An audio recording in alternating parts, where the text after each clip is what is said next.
If you ask best-selling author Doug Preston, he'll say he doesn't believe in curses. And yet, I have the perfect reason. I mean, it's here he is, being treated for an illness he contracted while on a jungle expedition to a site rumored for centuries to rain misfortune down on anyone who entered. I would never trade that experience for anything. It was so powerful. Heading towards the base. His tale begins in the rainforest of Mesquite, carpeting some 20,000 square miles of Honduras and Nicaragua. The legend is that there was a great city in the mountains that was struck by a series of catastrophes, and the inhabitants thought the gods were angry at them and left, leaving all their belongings behind. Some call it the White City, others, the city of the monkey god.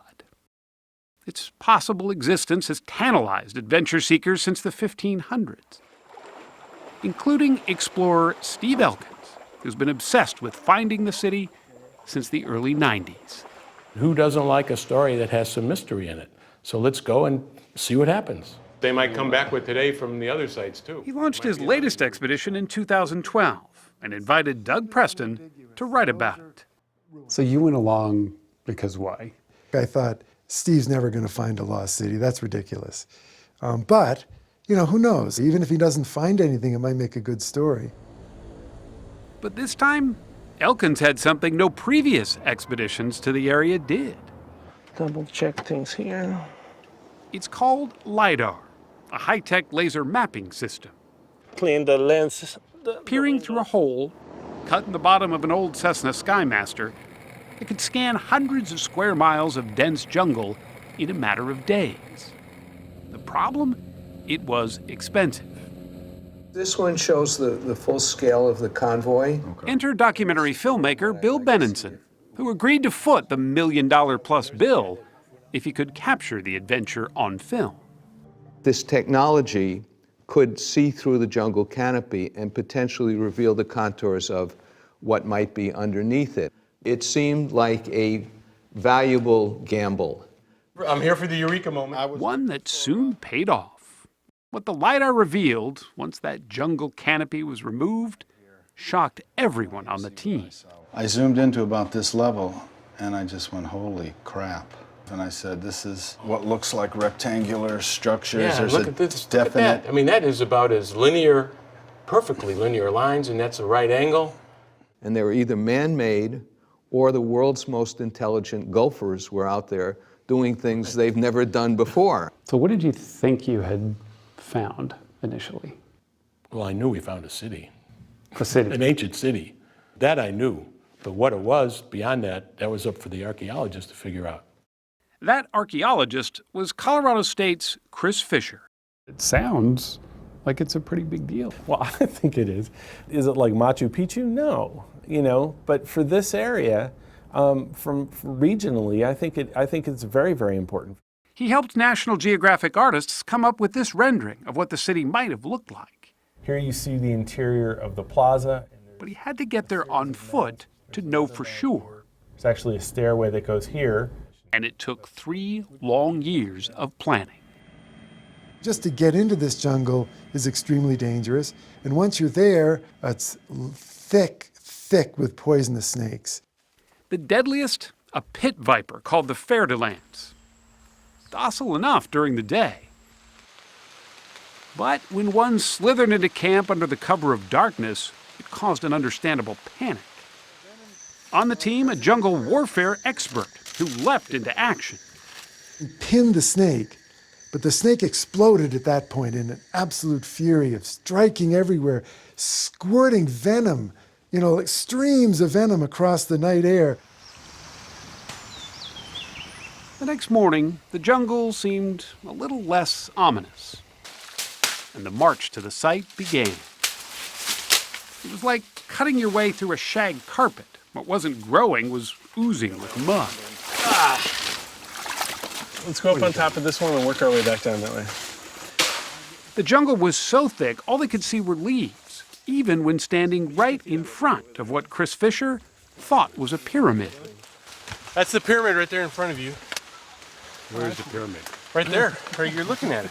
The big lump. The big lump. Can't say I see a whole lot from here. Well, that's what it is. That's a pyramid. It's made out of earth. There were no stone structures to speak of, just foundations. But the next day, almost by accident, disappointment turned to jubilation. Do you see this? There's a heap. There are inscriptions right here. There are? Yes. On the edge here, at least decorations anyway. Someone said, hey, wait a minute. There's some weird stones over here. And we all came back, and the first thing I saw was a jaguar head coming out of the ground, carved in stone, snarling. Okay, whoa, everybody stop, back up, don't touch anything, don't clear anything, please. There at their feet was a trove of artifacts believed to date from the 16th century. The personal belongings of inhabitants who fled the valley, as one theory would have it, in a desperate attempt to escape European disease and slavery. It was phenomenal to think that in the 21st century, you could still find something like this on the surface of the earth. Some in the academic community, however, are not so easily impressed. We don't go out looking for treasure anymore. We go out looking for knowledge. Rosemary Joyce, a professor of anthropology at UC Berkeley, says an expedition led by filmmakers reeks more of Indiana Jones than it does real science. And some 20 other archaeologists agreed. Anybody can write an adventure story. We have no objection to that. But it's being portrayed as archaeology, and it's not. Thank you. Some indigenous people bristled when the Honduran president removed the first artifact himself. They considered the site sacred and said it should be left alone. So in the end, what this expedition unearthed was a lot more than just relics. It became a stew of excitement, questions, criticism, and ill health. Well, maybe he'll end up in a hospital like this.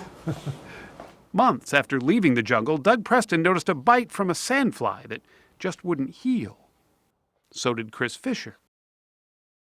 The National Institutes of Health diagnosed it as a frightening parasitic disease called leishmaniasis. The parasite migrates to the mucous membranes of your mouth and your nose and basically eats them away. Your nose falls off, your lips fall off, and eventually your face becomes a gigantic open sore. Over the next few months, about half the expedition came down with the early symptoms and had to undergo the painful treatment. That's the helicopter shot, the overview. Bill Benenson and Steve Elkins were spared, and their documentary about their adventure is now in its final edit. Doug Preston, bucking the criticism, titled his book, The Lost City of the Monkey God. As for the site, well, only a fraction of it has been excavated, and questions linger about how or if to go back again. Too dangerous to stay there. It's just too dangerous. And just getting in and out is dangerous. It would seem the jungle is still fighting to keep its secrets, an almost impenetrable veil making a better accounting of what's really there difficult at best. And that, in the end, may be the most lasting curse of all.